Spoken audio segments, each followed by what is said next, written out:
When Jesus came down from the mountainside, large crowds followed him. A man with leprosy came and knelt before him and said, "Lord, if you are willing, you can make me clean." Jesus reached out his hand and touched the man. "I am willing," he said. "Be clean." Immediately he was cleansed of his leprosy. Then Jesus said to him, "See that you don't tell anyone, but go, show yourself to the priest and offer the gift Moses commanded as a testimony to them."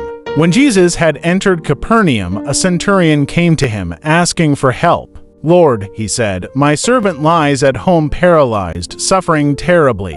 Jesus said to him, "Shall I come and heal him?" The centurion replied, "Lord, I do not deserve to have you come under my roof, but just say the word, and my servant will be healed. For I myself am a man under authority, with soldiers under me. I tell this one, 'Go,' and he goes, and that one, 'Come,' and he comes. I say to my servant, 'Do this,' and he does it." When Jesus heard this, he was amazed and said to those following him, "Truly I tell you, I have not found anyone in Israel with such great faith. I say to you that many will come from the east and the west, and will take their places at the feast with Abraham, Isaac, and Jacob in the kingdom of heaven.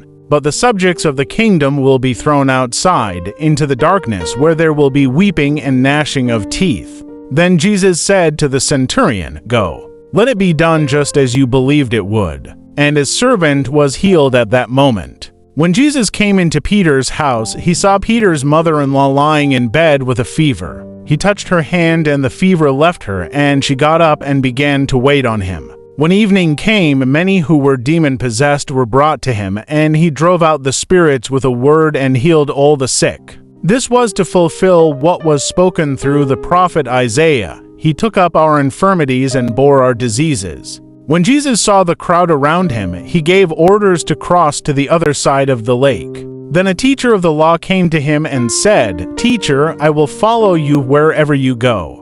Jesus replied, "Foxes have dens and birds have nests, but the Son of Man has no place to lay his head." Another disciple said to him, "Lord, first let me go and bury my father." But Jesus told him, "Follow me, and let the dead bury their own dead." Then he got into the boat, and his disciples followed him.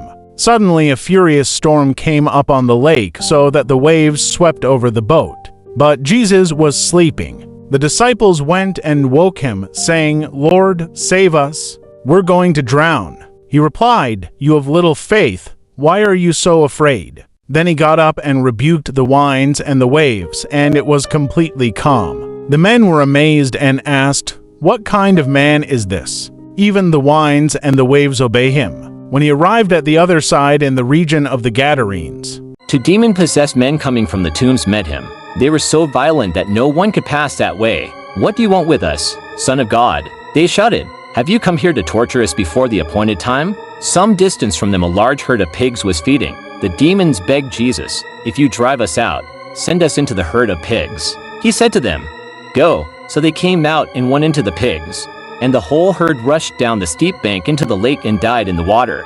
Those tending the pigs ran off, went into the town and reported all this, including what had happened to the demon-possessed men. Then the whole town went out to meet Jesus, and when they saw him, they pleaded with him to leave their region. Matthew 8:1-3 for NIV.